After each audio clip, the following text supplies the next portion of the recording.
বছৰৰ বাবে আমি কেইটামান নতুন কাম কৰিব খুজিছোঁ আপোনালোকক সেই বিষয়ে জনাব খুজিছোঁ কেন্দ্ৰীয় চৰকাৰে ইতিমধ্যে অষ্টম দৰমহা আয়োগ গঠন কৰিছে ভাৰতৰ কোনো ৰাজ্যই এতিয়ালৈকে ৰাজ্যিক পৰ্যায়ত ষ্টেট পে কমিশ্যন গঠন কৰা নাই কিন্তু আজি আমি অসমৰ প্ৰাক্তন অতিৰিক্ত মুখ্য সচিব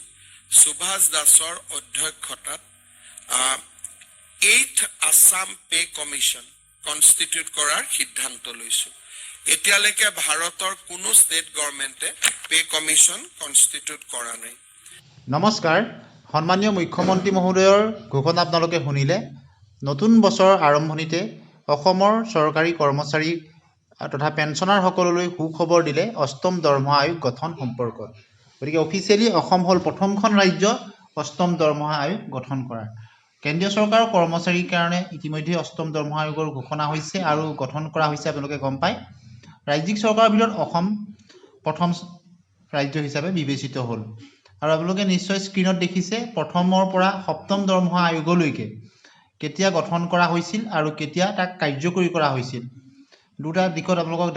দেখুওৱা হৈছে যে স্বাধীনোত্তৰ পিছত 1946ত প্ৰথম যি পে কমিশ্যন গঠন কৰা হৈছিল আৰু সপ্তম পে কমিশ্যন 2014 চনত কিন্তু কাৰ্যকৰীকৰণ কৰা হৈছিল সপ্তম দৰমহা আয়োগ 2016 চনত তেনেদৰে আপোনালোকে দেখিছে আৰু অষ্টম দৰমহা আয়োগ ইতিমধ্যে গঠন কৰা হৈছে 25 চনৰ জানুৱাৰী মাহত আৰু ইতিমধ্যে নৱেম্বৰ মাহত নটিফিকেশ্যন জৰিয়তে এই অষ্টম দৰমহা আয়োগৰ কাৰণে টাৰ্মছ অফ ৰেফাৰেন্সৰ কাৰণে সিদ্ধান্ত গ্ৰহণ কৰা হৈছে আৰু এজন অধ্যক্ষ নিৰ্বাচন কৰি দিয়া হৈছে গতিকে অষ্টম দৰমহা আয়োগনো কি ইয়াৰ দ্বাৰা কেনেদৰে উপকৃত হ'ব আপোনালোকে নিশ্চয় গম পাইছে যে প্ৰথমতে central government employees defence personal central government pensioner and family pensioner তেওঁলোক উপকৃত হ'ব পাৰিব আৰু লগতে প্ৰতি 10 বছৰে বছৰে যি কৰ্মচাৰীসকলৰ পে কমিশ্যনৰ ৰিভিজন হয় সেই সম্পৰ্কতো আপোনালোক অৱগত হৈছে গতিকে কৰ্মচাৰীসকলৰ মনত এটা প্ৰশ্ন যে 31 ডিচেম্বৰ 2025ত যেহেতু সপ্তম দৰমহা আয়োগৰ কাৰ্যকাল শেষ হ'ল গতিকে 1 জানুৱাৰী 2026ৰ পৰা লাভ কৰিবনে এই ক্ষেত্ৰত এটা কথা দুটা ডেট থাকে এটা হ'ল ইফেক্টিভ ডেট গতিকে ইফেক্টিভ ডেটটো হ'ল 1 জানুৱাৰী 2026 অৰ্থাৎ 1 জানুৱাৰী 2026ৰ পৰাই অষ্টম দৰমহা আয়োগৰ ইফেক্ট হ'ব অৰ্থাৎ ইমপ্লিমেণ্টেশ্যন ডেটটো আপোনালোকে প্ৰত্যেক পে কমিশ্যনত চাব 12 মাহৰ পৰা 24 মাহৰ দেৰি হয় গতিকে আপোনালোকে সপ্তম পে কমিশ্যনৰ ক্ষেত্ৰতো দেখিছিলে গতিকে অষ্টম দৰমহা আয়োগৰ ক্ষেত্ৰতো ইমপ্লিমেণ্টেশ্যন ডেটটো হয়তো কিছু সলনি হ'ব অৰ্থাৎ 27 চনৰ শেষলৈ বা 28 চনৰ জানুৱাৰী মাহৰ পৰা এনেধৰণৰ হ'ব পাৰে অৰ্থাৎ 12 পৰা 24 মাহৰ ভিতৰত তাক ইমপ্লিমেণ্ট কৰিব আৰু যেতিয়া পৰা ইফেক্ট হ'ব 1 জানুৱাৰী 2026ৰ পৰা সেই যিমান দিন পলম হ'ব 18 মাহে হওক বা 24 মাহে হওক তাৰ এৰিয়াৰ লাভ কৰিব অৰ্থাৎ যিহেতু ফৰ্মেশ্যন ডেট যিটো ইফেক্টিভ ডেট আৰু ইমপ্লিমেণ্টেশ্যন ডেটৰ পাৰ্থক্য বা আগৰ পে কমিশ্যনসমূহতো দেখা পোৱা যায় গতিকে আপোনালোকৰ যিটো মনত কনফিউজন আছিলে সেইটো নিশ্চয় দূৰ হ'ব এতিয়া অষ্টম দৰমহা আয়োগ ইফেক্ট 1 জানুৱাৰী 2026ৰ পৰা হৈছে কিন্তু তাক ইমপ্লিমেণ্ট অৰ্থাৎ কাৰ্যকৰী হয়তো 18 মাহ বা 24 মাহ হয়তো দেৰি হ'ব পাৰে অৰ্থাৎ 27 চনৰ শেষৰ ফাললৈ অক্টোবৰ নৱেম্বৰ ফাললৈ অথবা 28 চনৰ জানুৱাৰী ইমানৰ পৰা আৰম্ভ হ'ব পাৰে যিহেতু 18 মাহৰ সময়সীমা এটা দিছে নৱেম্বৰ মাহত যিহেতু টাৰ্মছ অফ ৰেফাৰেন্সৰ কাৰণে আৰু এখন অষ্টম দৰমহা আয়োগ গঠন কৰিছে তাৰ কাৰণে নটিফিকেশ্যন আহিছে ৰাজ্যসভা আৰু লোকসভাৰ শীতকালীন অধিৱেশনত সেই সম্পৰ্কত অহা প্ৰশ্নসমূহত আপোনালোকে নিশ্চয় অৱগত হৈছে এতিয়া আমি কেনেদৰে ৰিভিজন হ'ব কাৰ দৰমহা কিমান বৃদ্ধি হ'ব সেইটো আপোনালোকক ক'ব বিচাৰোঁ এজন কৰ্মচাৰী যদি তেওঁ পুৰণি বেচিক পে 45,000 হয় তেনেহ'লে নিউ বেচিক পে তেওঁলোকৰ হয়তো 52,000 হ'ব পাৰে অৰ্থাৎ উদাহৰণস্বৰূপে কৈছোঁ তেতিয়াহ'লে তেওঁ 7,000 টকা মন্থলি ইনক্ৰিজ হ'ব অৰ্থাৎ এই 7,000 টকা তেওঁ যে ইনক্ৰিজ হ'ব তাত এটা বস্তু আছে সেইটো হ'ল ফিটমেণ্ট ফেক্টৰৰ ওপৰত নিৰ্ভৰ কৰিব প্ৰত্যেক পে কমিশ্যনত এটা ফিটমেণ্ট ফেক্টৰ থাকে সেই ফিটমেণ্ট ফেক্টৰটো নিৰ্ধাৰণ কৰে পে কমিশ্যনে বিভিন্ন ধৰণৰ তেওঁলোকৰ কৰ্মচাৰী সংগঠন বজাৰৰ ৰেট ইনফ্লেশ্যন সকলোবিলাক দিশ চাই এটা তেওঁলোকে ফিটমেণ্ট ফেক্টৰ নিৰ্ধাৰণ কৰে আৰু ফিটমেণ্ট ফেক্টৰ নিৰ্ধাৰণ কৰা এটা ফৰ্মুলা আছে, সেই অনুযায়ী তেওঁলোকে নিৰ্ধাৰণ কৰে। গতিকে সেই হিচাপত যেতিয়াৰ পৰা ইমপ্লিমেণ্ট হ'বগৈ তেতিয়াহ'লে ইফেক্টিভ ডেটৰ পৰা 18 মাহৰ পৰা 24 মাহৰ আপোনালোকে এৰিয়াৰ লাভ কৰিব। এতিয়া সপ্তম দৰমহা আয়োগত যদি আপোনালোকে চাই 2.57 ফিটমেণ্ট ফেক্টৰ আছিলে, 2.57 ফিটমেণ্ট ফেক্টৰ আছিলে সপ্তম দৰমহা আয়োগৰ। অষ্টম দৰমহা আয়োগত কিমান হ'ব ফিটমেণ্ট ফেক্টৰ, এই সম্পৰ্কত বিভিন্নজন বিশেষজ্ঞই বিভিন্ন মতামত তেওঁলোকে আগবঢ়াইছে। গতিকে এই ক্ষেত্ৰত বহুতেই ক'ব বিচাৰে 1.96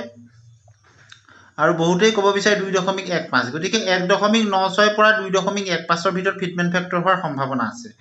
আৰু পে লেভেল অনুযায়ী দৰমহা বৃদ্ধি হোৱাৰ হাৰটো বেলেগ বেলেগ হয়। গতিকে লেভেল 1ত যিটো এণ্ট্ৰি লেভেল থাকে, গ্ৰুপ ডি এমপ্লয়িজসকল থাকে, লেভেল 2ৰ পৰা লেভেল 9লৈ গ্ৰুপ চি এমপ্লয়িজসকল থাকে, লেভেল 10ৰ পৰা 12লৈ গ্ৰুপ বি এমপ্লয়িজসকল থাকে, আৰু লেভেল 13ৰ পৰা 18লৈ গ্ৰুপ এ এমপ্লয়িজসকল থাকে। গতিকে আপোনালোকে নিশ্চয় গম পালে 18টা মুঠ লেভেল, তাত এণ্ট্ৰি লেভেলত থাকে গ্ৰুপ ডি কৰ্মচাৰীসকল, আৰু লেভেল 13ৰ পৰা 18লৈ থাকে গ্ৰুপ এ এমপ্লয়িজসকল। আপোনালোকে নিশ্চয় অৱগত হৈছে। আৰু গ্ৰুপ চিত থাকে 2ৰ পৰা 9লৈকে লেভেলৰ কৰ্মচাৰীসকল। গতিকে অষ্টম দৰমহা আয়োগত ফিটমেণ্ট ফেক্টৰ কিমান হ'ব তাক লৈ বিভিন্ন জল্পনা কল্পনা চলিছে। পূৰ্বৰ বিত্ত সচিবেও মন্তব্য কৰিছে, তেওঁ কৈছে যে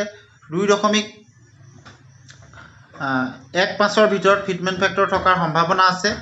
আৰু বহুতেই ক'ব বিচাৰে 1.96 ফিটমেণ্ট ফেক্টৰ হ'ব বুলি ক'ব বিচাৰে। অৰ্থাৎ 1.96 পৰা 2.15ৰ ভিতৰত ফিটমেণ্ট ফেক্টৰ থকাৰ সম্ভাৱনা আছে অষ্টম দৰমহা আয়োগত। কিয়নো ফিটমেণ্ট ফেক্টৰ নিৰ্ধাৰণৰ ক্ষেত্ৰত ইনফ্লেশ্যনৰ ৰেট, DA বা DRৰ ৰেট আৰু বহুখিনি দিশ নিৰ্ধাৰণ কৰে কমিটিয়ে চায়, আৰু যেতিয়া ফাইনেল হ'ব নিশ্চয় আপোনালোকে অৱগত হ'ব। গতিকে এই হিচাপত যদি কাৰেণ্ট লেভেল 1ৰ এজন কৰ্মচাৰী বৰ্তমান কাৰেণ্ট চেলাৰী 18,000 হয়, তেনেহ'লে তেওঁ যদি 2.15 ফিটমেণ্ট ফেক্টৰ হয় তেতিয়া বৃদ্ধি হৈ 38,700 টকা তেওঁ হ'বগৈ। অৰ্থাৎ ডিফাৰেঞ্চটো আপোনালোকে নিশ্চয় গম পালে, ডিফাৰেঞ্চ আহিব 20,700 টকা।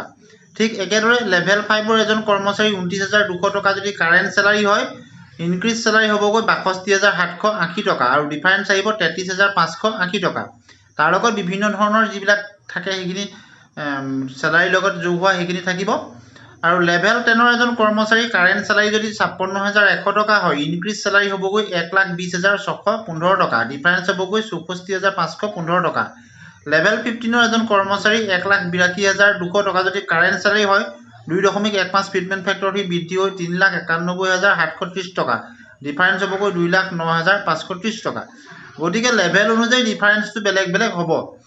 এই কথাটো আপোনালোকে নিশ্চয় গম পায়। আৰু ফিটমেণ্ট ফেক্টৰে এক নিৰ্ধাৰণ কৰিব কিমান দৰমহা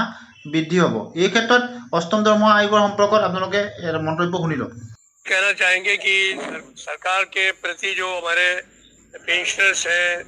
सरकारी कर्मचारी हैं, मेरे कर्मचारी भी शामिल हैं, उनको कुछ आशंकाएं हैं। सरकार ने काफ़ी कुछ उनको दूर करने का भी काम किया है। हमें नेशनल काउंसिल के माध्यम से भी बात कही गई है कि पेंशनर्स के विषय को सरकार जो है पूरा विचार करेगी, और उस पर 8वां वेतन आयोग अपनी रिपोर्ट भी देगा। सरकार उसको लागू भी करने का काम करेगी। दूसरी बात यह है कि 1 जनवरी 2026 से इसको लागू करने का काम भी होगा, ऐसी बात नेशनल काउंसिल JCM में कही गई है। इसके अलावा जो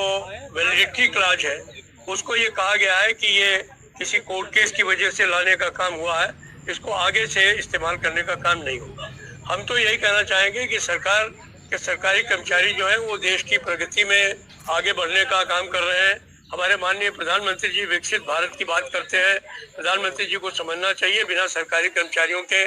देश विकसित नहीं हो सकता है। तो इसलिए जो विकास के पहिए चलाने वाले लोग हैं, विकास को आगे ले जाने वाले लोग हैं, उनके साथ कोई छेड़खानी नहीं की जाए, उनके दुख दर्द को समझा जाए, उनके साथ कोई अत्याचार और अन्याय नहीं हो। और अगर ऐसा नहीं होगा तो हमारे सरकारी कर्मचारी और पेंशनर्स संघर्ष के जरिए अपनी मांगों हासिल करना जानते हैं, हमेशा हासिल किया है, भविष्य के लिए भी तैयार है। नेता और मंत्री का लगातार जो है वो पेंशन जो है वो बढ़ता है, बिल पास हो जाता है, लेकिन वहीं पर अगर पेंशनधारी जो जिनका चल रहा है उनका भी बंद कर दिया जाता है, इसके विषय में क्या कहेंगे?